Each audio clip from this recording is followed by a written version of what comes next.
Los teléfonos de AM 1010 Onda Latina son 4372-2841, 4372-3061.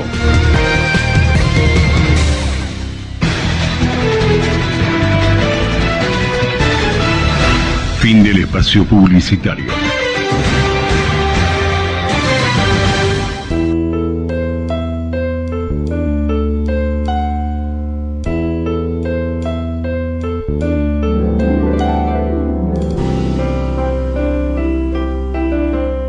Comenzamos a transitar juntos esta hora de radio para celebrar la vida, el respeto por los derechos humanos y las bellas utopías de ayer, de hoy y de siempre. Generación Abierta en Radio. Letras, arte, educación, tu programa de cultura. Idea, producción general y conducción, Luis Raúl Calvo y Nora Patricia Nardo, con la participación especial de Adriana Gaspar, porque compartir los sueños es algo digno para celebrar. Sumate a nosotros en la AM 1010.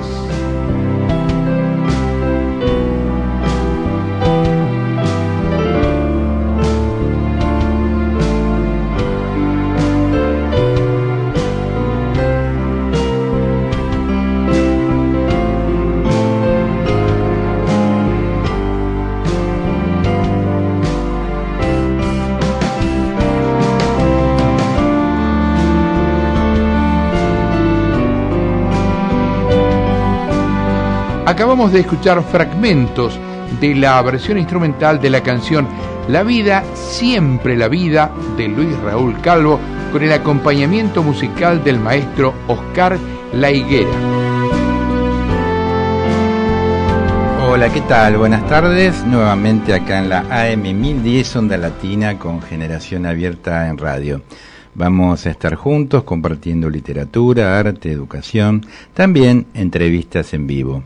Si querés tomar contacto con nosotros, puedes hacerlo llamando al 4372-2841, 4372-3061, a nuestro correo electrónico, generacionabierta@hotmail.com, o también a nuestro Facebook de Generación Abierta. ¿Qué tal, Nora? ¿Cómo estás? Muy bien, buenas tardes a todos nuestros oyentes. Bien contenta, una tarde linda para disfrutar, tomar algo rico como una cervecita. Sí, la verdad que está buena la tarde, se presta para muchas cosas.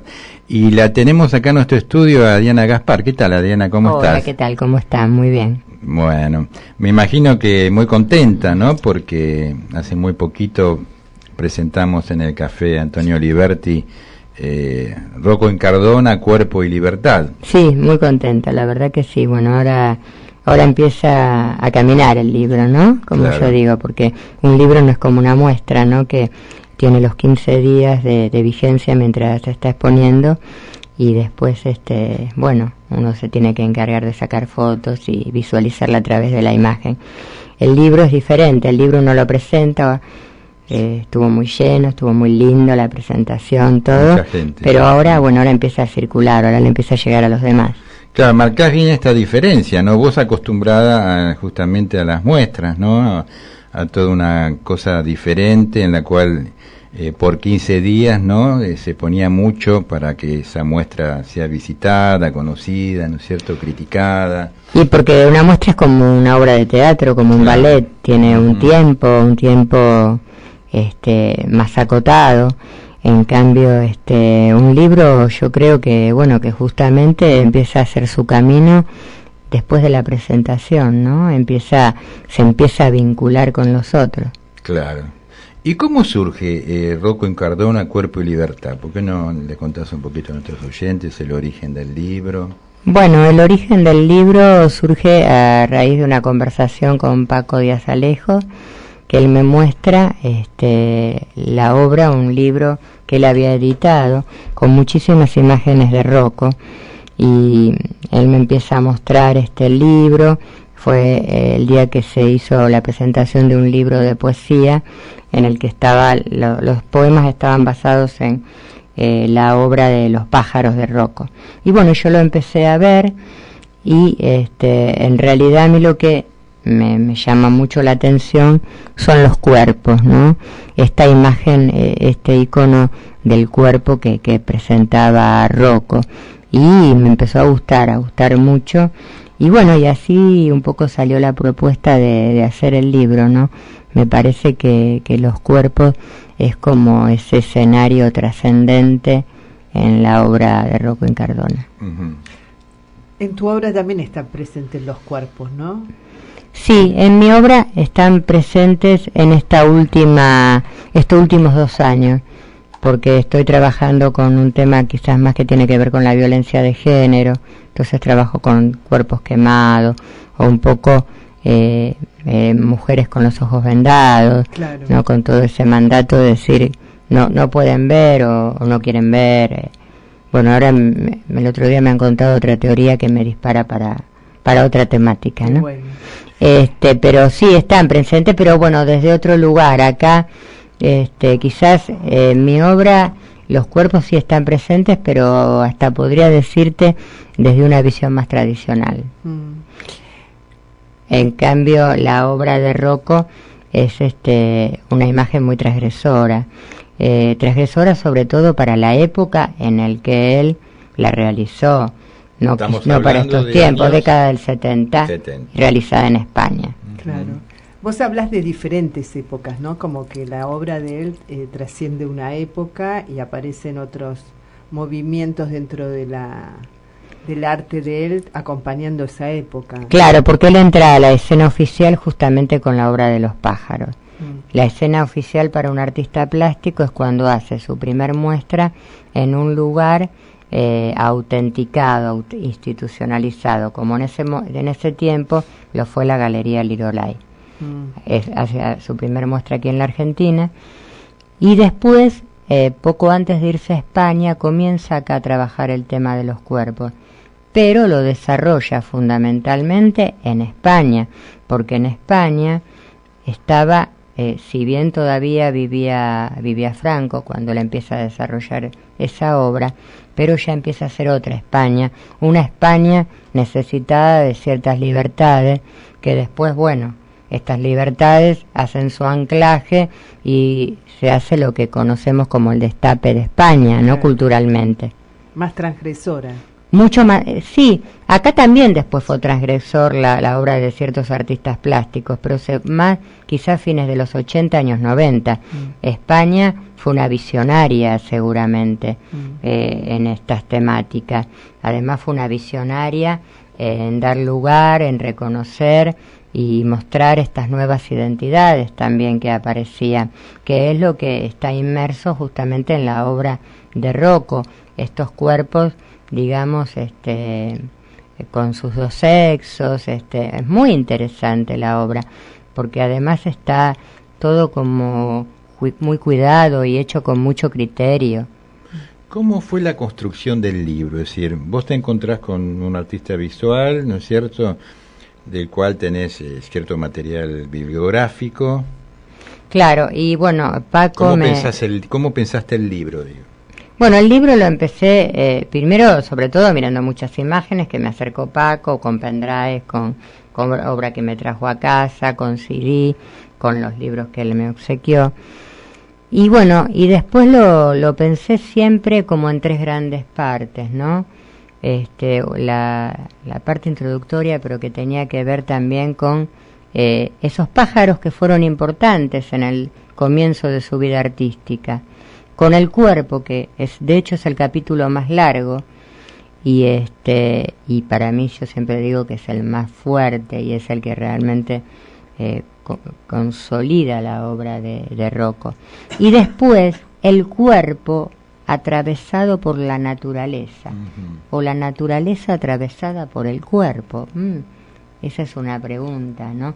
La naturaleza que devora al hombre, o el hombre devora la naturaleza. No te olvides que estamos hablando de una época que se hablaba mucho, se hacía mucho hincapié en el existencialismo, una época muy particular, la verdad, la que él trabajó. Y bueno, y yo el libro lo pienso de todo, justamente desde ese contexto. creo que cuando uno toma la obra de un artista, la tiene que contextualizar en su época social, política, cultural, todo tiene que ver con todo. Seguramente Lacan no hubiera desarrollado esa obra, porque acá se oscilaba entre la democracia y la dictadura. O sea, en los años 70 fueron años con muchos traspiés acá en la Argentina. Entonces, esa obra, esa imagen, no la hubiera podido desarrollar, porque como lo dije en la presentación del libro, en la década ya avanzada, la década del 70, lideraba mucho la pintura abstracta acá, porque bueno, era una pintura, digamos, que no molestaba, ¿no? Claro, claro. Uno ve una obra, ¿no? Por ejemplo, Rocco Incardona. ¿Qué recomendás? Primero, por ejemplo, que la gente vea la obra y se impresione con la obra, o por ir con el texto leído. No, en el caso de la obra de Rocco, yo creo que primero tienen que ver la obra. Por eso hay una imagen, que es la segunda imagen que aparece, que para mí es fundamental, que vean esa obra y que después lean el libro, me parece fundamental. La imagen aparece en el capítulo Identidad artística en tiempos de censura, y justamente en la página 29 ver qué imagen en tiempos de censura. Creo que si uno lee el enunciado del capítulo, ve la imagen y después la lectura del libro, ya la ves desde otro lugar. Quiero hacer una aclaración cuando dije lo de la pintura abstracta, que era una pintura que quizás no molestaba.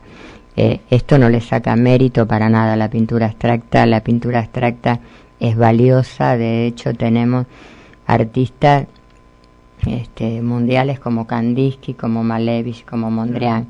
Lo que pasa que en la década del 70 era un momento donde sí se trataba de no hablar del cuerpo, porque había un cuerpo que se estaba vulnerando. Entonces trataban de no mostrar el cuerpo. Solo lo quise decir en cuanto a eso, pero en Argentina nosotros tenemos grandes artistas abstractos y mundialmente más. Sabes que yo soy una admiradora, no sé si lo saben ahora, pero de Kandinsky fue como mi primer gran referente, ¿no? Claro, divino. Así que quería un poco aclarar eso, porque a veces las cosas también fuera de contexto, o si alguien prende la radio y escucha lo último, que no se quede con lo último, ¿no? Que sepa que soy una gran admiradora de la pintura abstracta. El libro, como hemos dicho ya más de una oportunidad, fue editado por la Fundación Oeste, justamente. El libro fue editado por la Fundación Oeste, justamente. Paco ya había editado 2 libros, Testimonios y una imagen volcánica de Rocco Incardona. Entonces es ahí donde yo en realidad entro en contacto con la obra de Rocco Incardona, porque esos 2 libros tienen muchísima imagen. Lo que sí yo le comenté a Paco cuando vi toda la imagen, la obra de Rocco, que yo iba a trabajar sobre la obra bidimensional, porque tiene unas esculturas preciosas, muy interesantes, pero que hubiera demandado un libro mucho más con mucho más volumen, claro, porque tenés que dedicarle otro capítulo. Y además, también, por lo que yo pude apreciar, me parece como que hay 2 grandes escenarios. Una cosa es la bidimensión, en la imagen estoy hablando de Rocco, y otra cosa es la tridimensión. Y yo honestamente quedé fascinada con esta imagen bidimensional de el cuerpo y del cuerpo atravesado por la naturaleza, o la naturaleza que atraviesa el cuerpo. Yo quiero destacar, aparte, el contenido del libro que es muy interesante, muy revelador de la obra de Incardona, ¿no?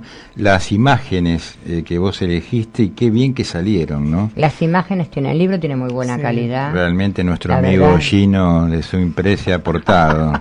Sí. Porque, por ejemplo, El amante bilingüe y Atmósfera terrestre, que le sigue, en la cual hay mucho color, ¿no es cierto? No, las imágenes son impecables y dan cuenta, la imagen dan cuenta de las palabras, de lo que trata el libro. En realidad, yo lo que hice fue poner en palabras las imágenes.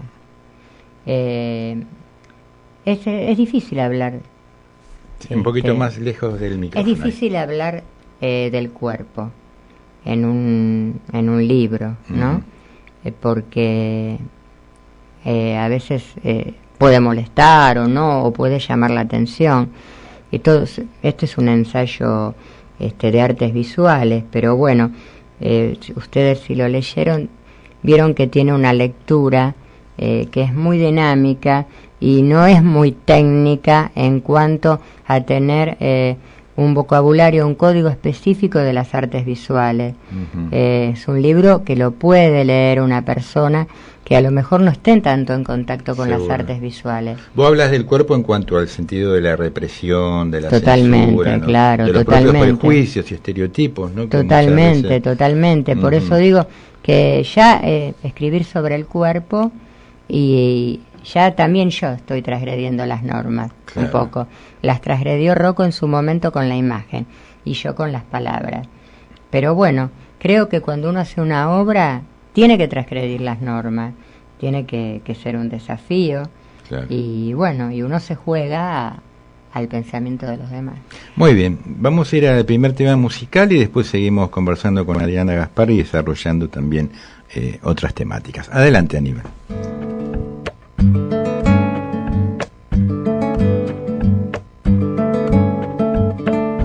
Clavo mi remo en el agua, llevo tu remo en el mío. Creo que he visto una luz al otro lado del río.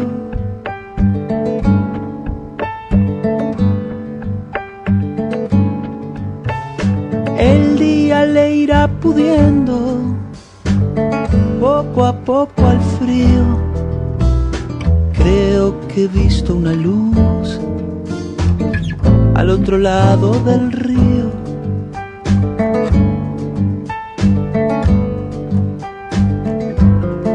Sobre todo creo que no todo está perdido. Tanta lágrima y yo soy un vaso vacío. Oigo una voz que me llama, casi un suspiro. Rema, rema, rema. Rema, rema, rema. En esta orilla del mundo, lo que no expresa es baldío. Creo que he visto una luz al otro lado del río.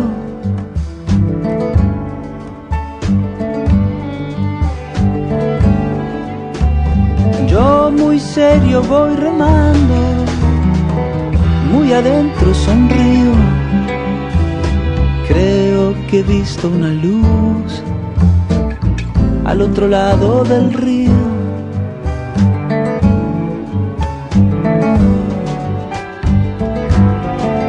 Sobre todo creo que no todo está perdido. Tanta lágrima y yo soy un vaso vacío. Oigo una voz que me llama, casi un suspiro. Rema, rema, rema. Rema, rema, rema. Clavo mi remo en el agua, llevo tu remo en el mío. Creo que he visto una luz al otro lado del río.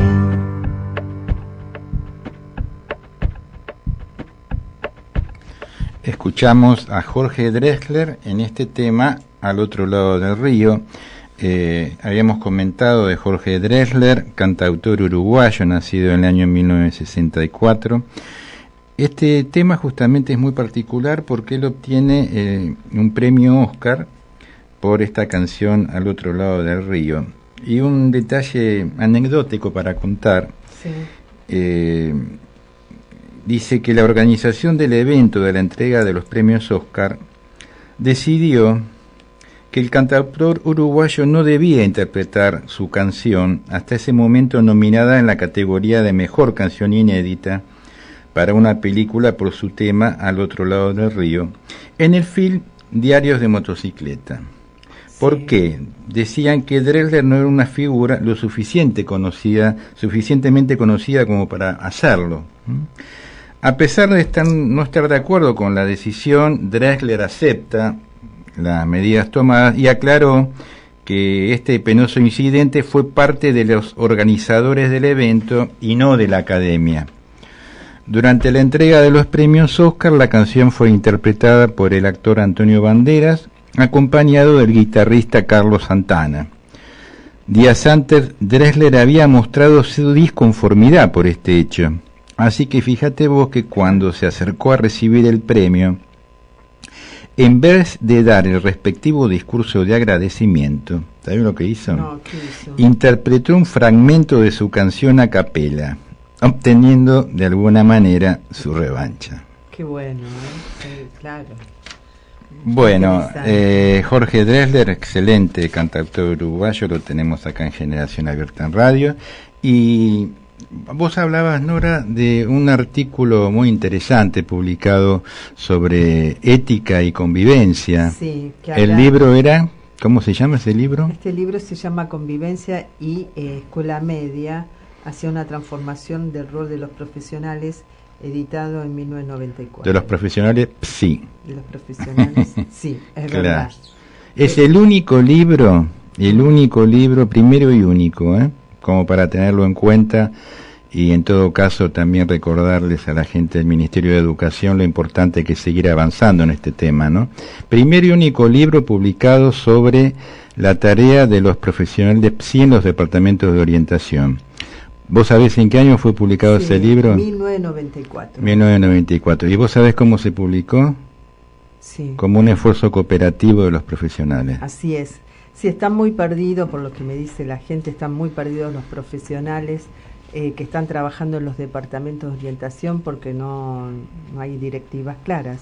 Y no hay espacios como teníamos en aquellos momentos, espacios de encuentro, de poder charlar un poco sobre el rol, ¿no? Las actividades en cada institución.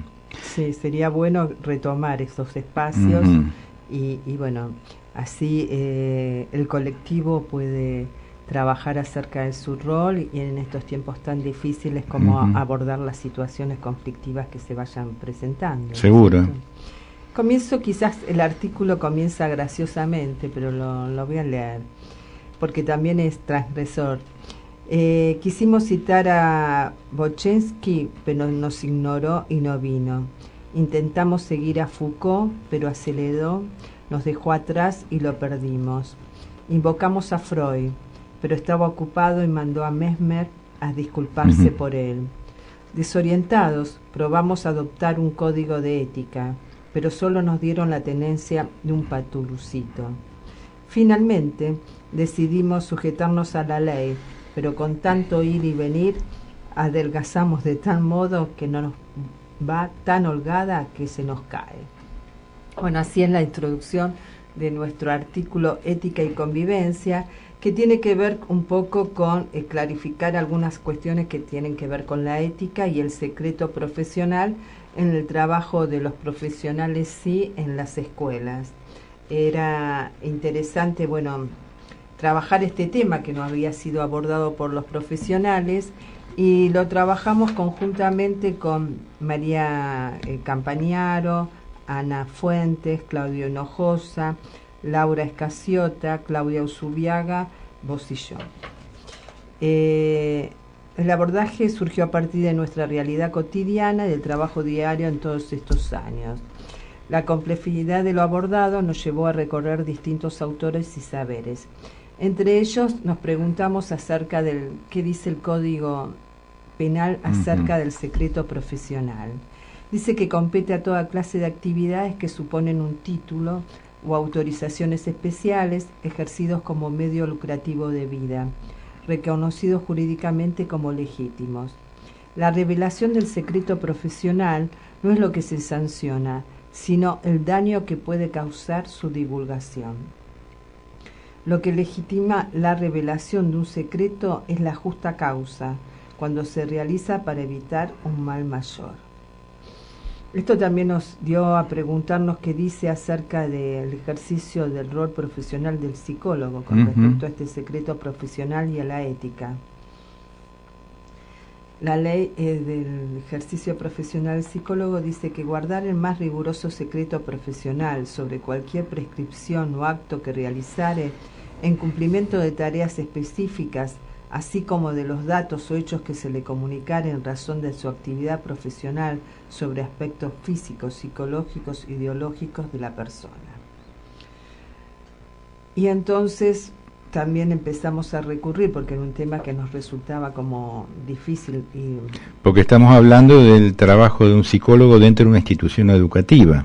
Así es. No en el consultorio, digamos, ¿no? Claro. Entonces, ¿hasta dónde informar a la institución, claro, al rector, ¿no es cierto? Sí, sí. Y trabajar con los docentes, y hasta dónde también trabajar con los padres sobre aquello. Y sobre todo con la persona, muchas veces en realidad es el alumno mismo el que se acerca, claro, al departamento de orientación buscando un espacio de confidencialidad, y a veces uno se da cuenta que en realidad es un tema que de alguna forma, por la implicancia, lo que nos pueden venir a comentar, se hace necesario abrirlo, no con todo el mundo, pero sí con determinadas personas. Pero eso muchas veces lo hemos conversado, ¿no? La importancia de poder hablar de pronto con ese alumno y explicarle, ¿no? Que de acuerdo a esa problemática que él nos viene a plantear, como, ¿no? sí, trabajarlos con otros actores, digamos, claro, por fuera, ¿no? Con, exactamente. Con el tema de los derechos humanos, alguna... Sí, sí. O hacer la denuncia correspondiente. Porque vos pensás, Nora, que ese artículo está publicado en un libro que se publicó en el año 1996, creo. O sea, estamos hablando de 20 años atrás. Sí. No, 94 está publicado. Con 94, claro, porque fueron las jornadas. Claro, después en el 96 se publicó nuevamente. Pero es un tema que ya nos empezaba a preocupar y que sigue muy vigente.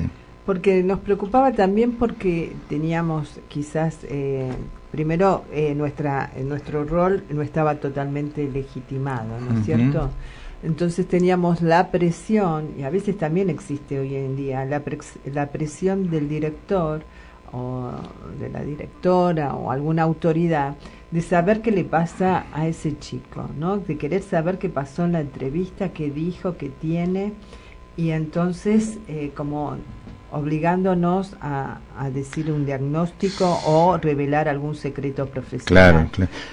Entonces, desde esta presión que sentíamos cada uno de nosotros en nuestras escuelas, también decidimos investigar con respecto a este tema.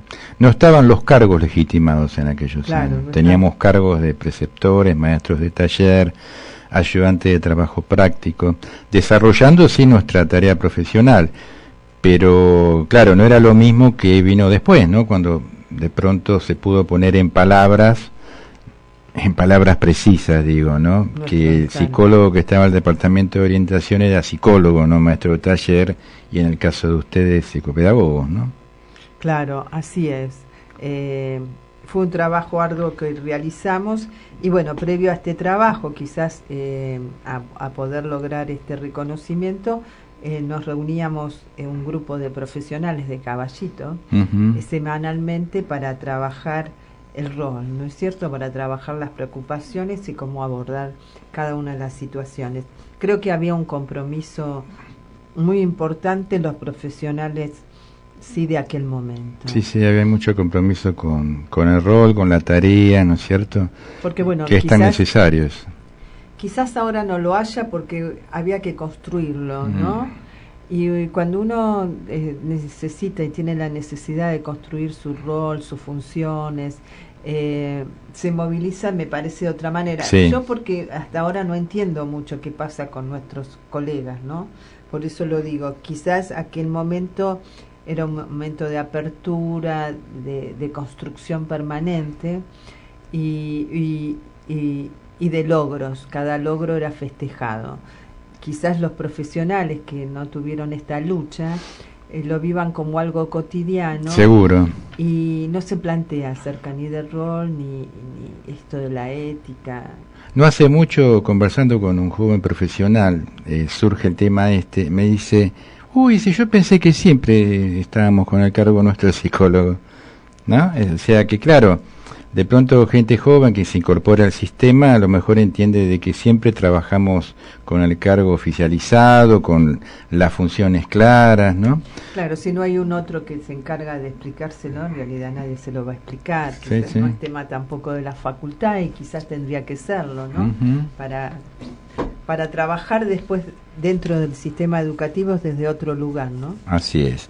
Llamó Alicia de Montserrat, dice, lo felicito por el programa, leí el libro de Adriana Gaspar y es espectacular, la felicito. Bueno, muchas gracias Alicia, alguien que leyó entre tantos. Hablando de Alicia, también tenemos un mensaje de Alicia Neira que iba a escuchar el programa, así que le agradecemos, entre otras oyentes, ¿no? Pero nos mandó su gacetilla acerca de su programa que está los días jueves a las 19 horas por www.arinfoplay.com.ar y se llama Tiempos para Investigar y Crear. Muchos de estos programas los hemos subido al canal de Generación Abierta en YouTube, así que pueden escucharlos porque es realmente interesante ver la forma en la cual se tratan los temas de educación y los temas de cultura. Adriana, estábamos hablando de Rocco Incardona, Cuerpo y Libertad. Sí, cuando estaba pensando, cuando Nora o vos me preguntaban cómo se componía un poco el libro, y hay una mirada o una conceptualización de una tríada, ¿no?, entre hombre, naturaleza y ese gran vacío, ¿no? El vacío forma parte de la naturaleza, pero es un vacío casi autónomo, porque él lo materializa muy bien, tanto desde lo explícito como desde lo implícito. Y la naturaleza también es una gran intriga en esa imagen existencial de la obra de Rocco. Si yo cuando vos hablabas del vacío, yo me preguntaba cómo puede visualizar este vacío, ¿no? Como vos, como crítica, como observadora, podías visualizar este vacío como existencial, ¿no? Lo que pasa que hay un hombre que siempre aparece de espalda, aparece de perfil, y que cuando aparece de frente interpela al público. Y eso me parece fabuloso.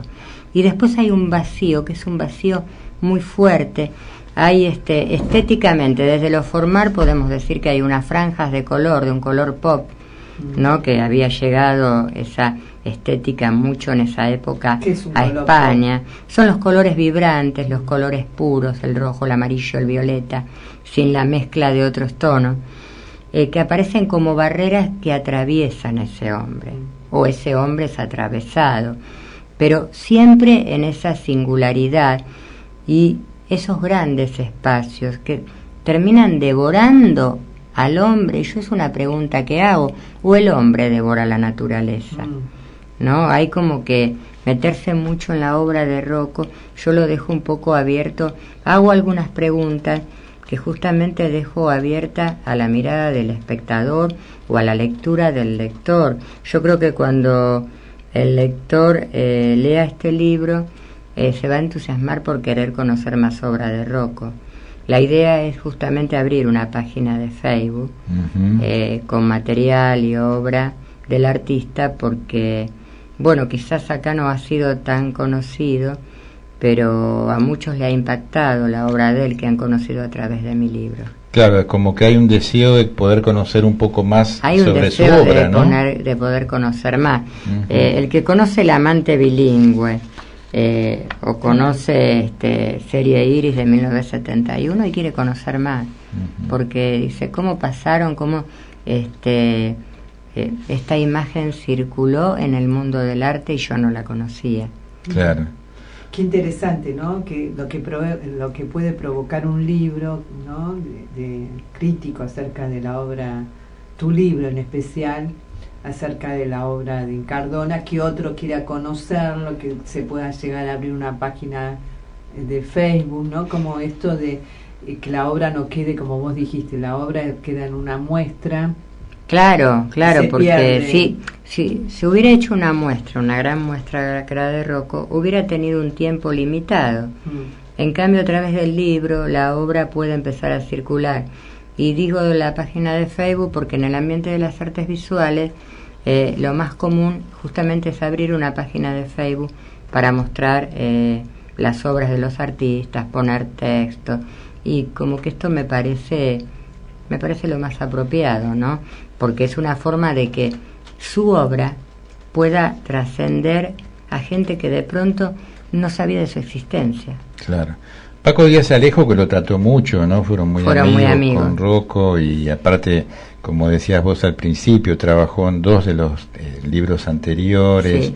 Decía que el tratamiento que le había dado el libro le había revelado muchas cosas a él que él desconocía, ¿no es cierto? Sobre la obra de Cardona. Porque la personalidad de Rocco, por lo que me ha contado Paco, era como bastante introvertido, de trabajar solo en su taller.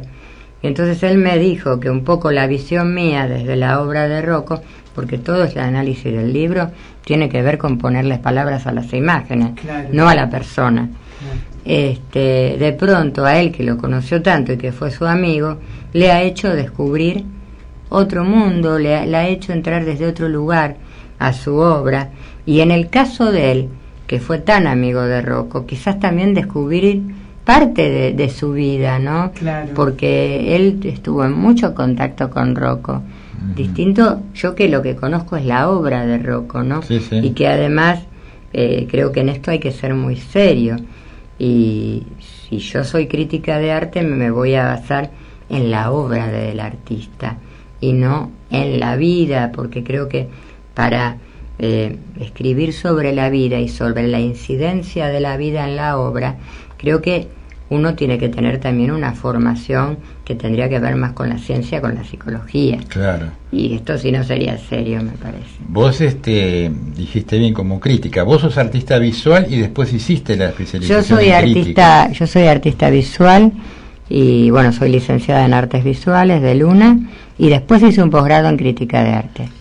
Te hago una pregunta. Por ejemplo, si esta obra, vos, la obra de Rocco, la hubieses visto en otro tiempo, ¿cambia en otro tiempo antes o después? ¿En otro tiempo mío o en otro? Tuyo.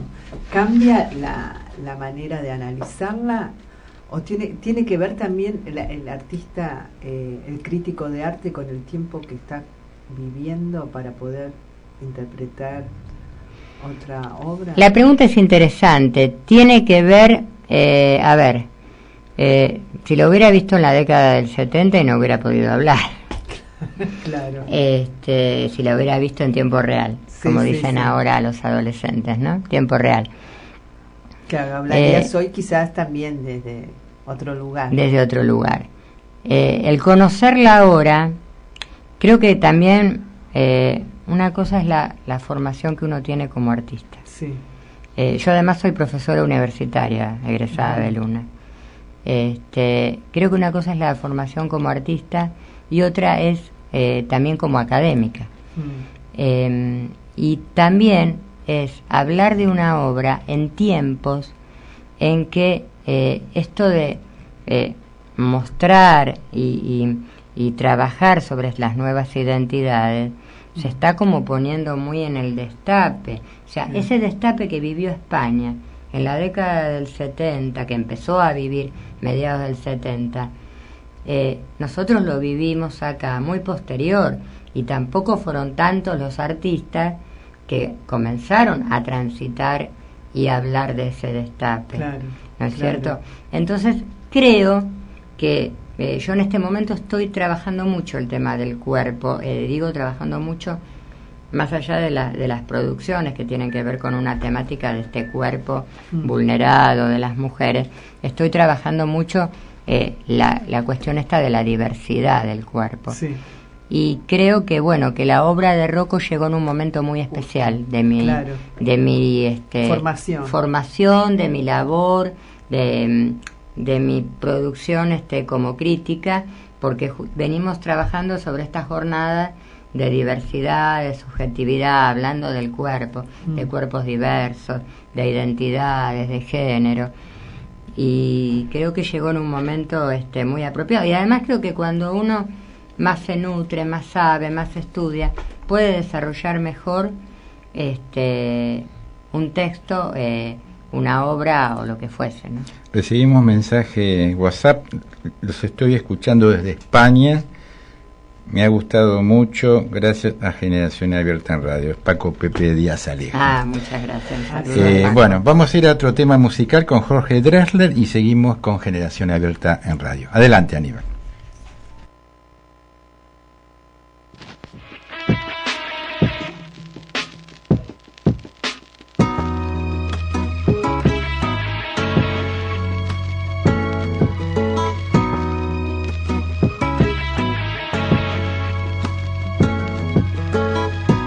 Estaba dejándome estar, oyendo el tiempo caer en los relojes de arena, mirando un instante partir y otro llegar, pensando en tu amor que viene y que va, siguiendo las estaciones. Tu amor es causa y efecto de mis canciones.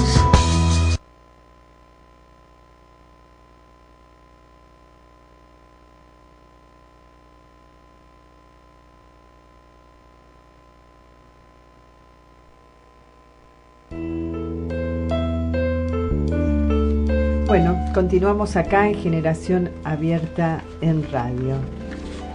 ¿Nos vas a leer algo, Luis? Vamos a compartir unos poemas de una antología de poesía de Japón, material de lectura que me acuerdo que lo compré por el centro, en una de las librerías. Muy interesante porque eran varios libritos pequeños, viste, que formaban parte de una colección, y tiene que ver con la poesía de Japón, periodo 1868 a 1945, y en este caso me refiero a Sakutaro Hagiwara, nacido en 1886 y 1942. Vamos a comenzar leyendo un poema y después voy a leer algunos datos biográficos del autor. Piedad amorosa se llama el poema. Sin duda, con tus dientes bellos y duros, mujer, masticarás el verdor de hierbas. Mujer, con esta tinta de hierba verdegay, el rostro te pintaré del todo, te excitaré a la lujuria, y nos divertiremos con juegos secretos a la sombra del follaje. Mira, aquí las campanulas mueven el cuello, allá cimbrean los brazos las gencianas. Oh, abrazaré tu seno con firmeza. Tú me empujarás con toda fuerza al cuerpo. Así, en medio de este campo desolado, retosemos como dos culebras. Oh, yo te acariciaré apretándote, te mancharé la piel hermosa con el verde jugo de la hierba. Decíamos de este poeta, sí, Sakutaro Hagiwara, 1886, recordamos, nacido y fallecido en 1942, nacido y educado en una familia acaudalada de la prefectura de Gunma.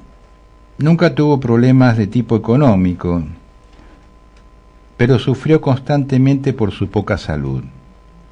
Su primer libro de poesía, Aullar a la luna, fue publicado en 1917, es decir que el autor tenía 32 años. Fue el primer poeta moderno que tuvo éxito al dar al lenguaje coloquial un valor poético. Esto me parece sumamente interesante. primer poeta moderno que tuvo éxito al dar al lenguaje coloquial un valor poético. La sutileza y suavidad logradas mediante el uso de un lenguaje muy propiamente suyo, una extraña mezcla de lenguaje clásico y coloquial, dan una musicalidad muy característica a la poesía de Sacutaro. Parece muy bueno estas apreciaciones sobre estos datos y un poquito dándonos a conocer una aproximación de la poesía del autor. Vamos a compartir otro poema. Enamorada del enamoramiento se llama. Con la boca pintada, yo besé el trono de un tierno abedul blanco. Yo, por más guapo que sea, no tengo pechos como pelotas. Mi cutis no esparce la fragancia de polvos finos. Soy un infeliz marchitado. ¡Ay, qué hombre tan pobre! En este campo de estío temprano, aromado, en la arboleda fulgurante, me puse ajustados guantes de color del cielo, me puse en la cadera algo parecido a un corsé, me enhariné nunca con polvo. Así, coqueteando sigilosamente, como hacen las muchachas, incliné la cabeza levemente, besé el tronco de un joven abedul blanco, pintada la boca con el color de las rosas, abracé el alto árbol blanco. Acá se expresa muy bien lo que dice el autor, ¿no es cierto?, acerca de la introducción en este autor, ¿no?, de una poesía con características coloquiales, ¿no es cierto? Está muy bien marcado. Agregamos que justamente en la selección, traducción y presentación de notas le corresponden a Tsuko Tanabe.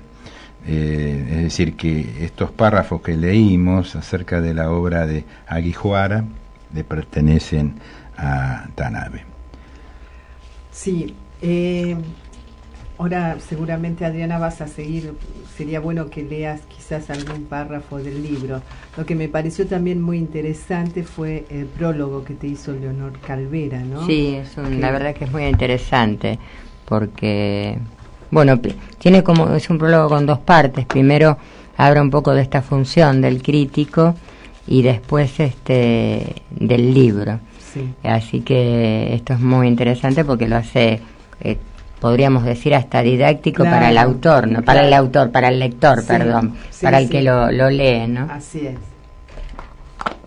¿Querés leernos algo? Bueno, una construcción corporal, ambigua, erótica y afectiva, con mucho para decir, se apodera de esos enormes vacíos. Seguramente el artista se atrevió a traspasar las barreras que la sociedad patriarcal y burguesa intentaba imponer. Un proceso de crecimiento personal se materializó en sus telas, creaciones sutiles, dotadas de la fuerza y el temple de un hombre que tenía sed de expresarse, en una época que no fue la más propicia para recibir su mensaje, un mensaje con carácter humanista, que ponía en riesgo las imposiciones que aún pretendían instalarse en la sociedad. Se advierte una mirada fragmentada del hombre. El reflejo de un cierto vacío existencial queda plasmado en su obra. El artista expresa, tal vez sin saberlo, pero con un sesgo visionario, los tiempos de la posmodernidad. Buenísimo. Muy interesante. Creo que hay acá, estas palabras es como que concentran un poco la esencia de lo que es el libro, de lo que de la obra que ha tenido Rocco, ¿no? Porque Rocco para mí es su obra. Yo no tuve la suerte, claro, de conocerlo, entonces pero sí su obra, y bueno, y creo que esto es lo importante, ¿no? La obra que deja un artista. Yo sé que es muy prematuro porque aparte, bueno, ahora como decías vos, viene con el tiempo, digamos, de empezar a dar más a difusión el libro, de instalarlo en otros lugares, pero esta posibilidad de poder comenzar a trabajar sobre la obra de otro autor, ¿te da deseos de seguir con algún otro artista? ¿Cómo?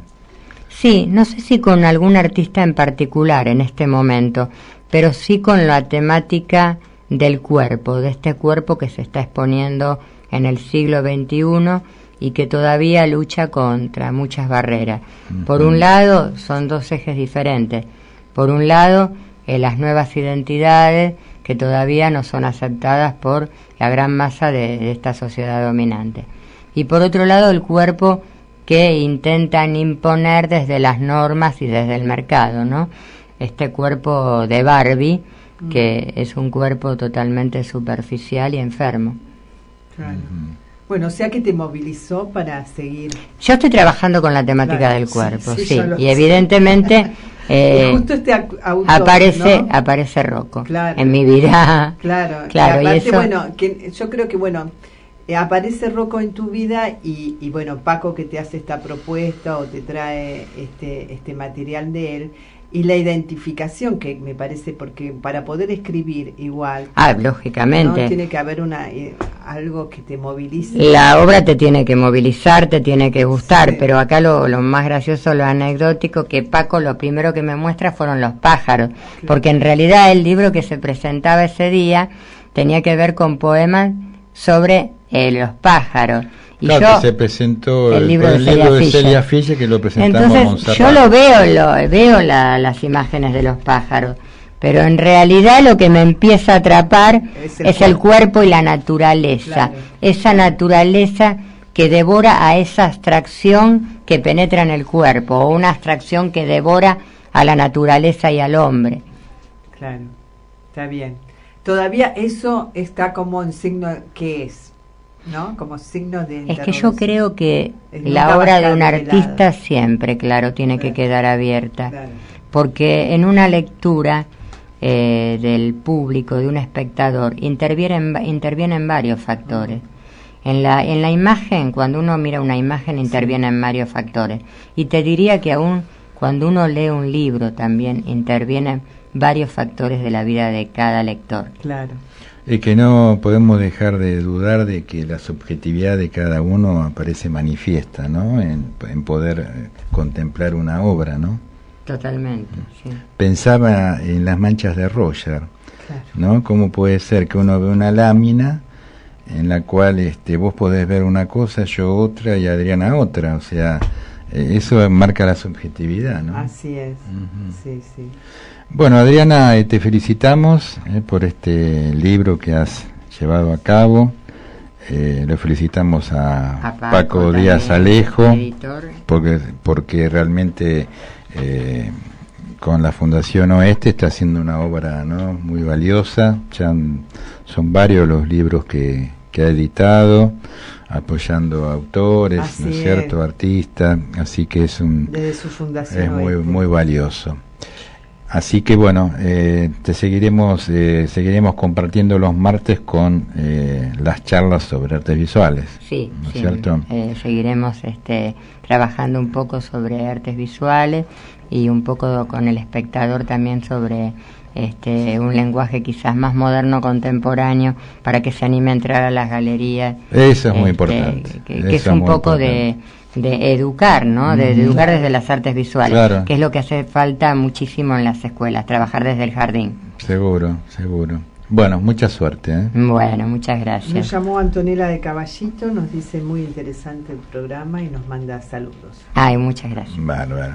Bueno, después vamos a seguir, ¿no?, con este tema de la ética, porque bueno, reflexionamos bastante acerca de la ética y el secreto profesional en las instituciones educativas.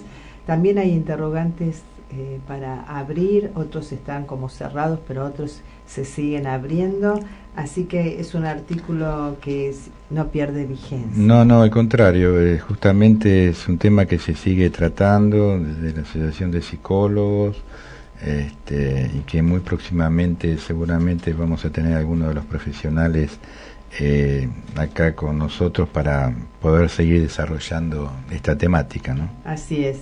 También consultamos para el libro, trabajamos acerca de la filosofía, que nos decía de la ética, acerca de la asociación de psicólogos, que nos decía de la ética. También trabajamos el tema de poder y autoridad dentro de las instituciones educativas. Fantástico. Y bueno, nos tenemos que ir yendo porque ya llegamos a nuestro horario de cierre. Así es. Bueno, muchas gracias, Adriana, y nos vamos hasta el próximo martes. Le queremos agradecer como siempre a Aníbal Guerrero, nuestro operador, y nos vamos hasta el próximo martes recordando que compartir los sueños es algo digno para celebrar. Muchas gracias.